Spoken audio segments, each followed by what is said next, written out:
In a previous video, I showed you how I get rid of rust. And today we're going to take a look at how I keep rust from coming back.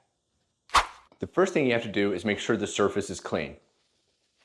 So grab a bottle of odorless mineral spirits and let's get to work. Now after you're sure the surface is clean and dry, grab a can of Minwax finishing paste. Simply rub it all over the cast iron on your tool. Let it set a few minutes.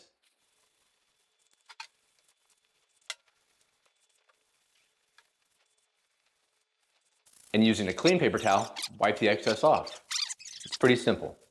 Some rust prevention systems can get really costly, hundreds of dollars. And this was the cheapest way I figured out how to get the job done. So I picked up the odorless mineral spirits from Walmart for 19 bucks and the paste wax for 10. Now that you know my cheap method for preventing rust, get up and do it yourself.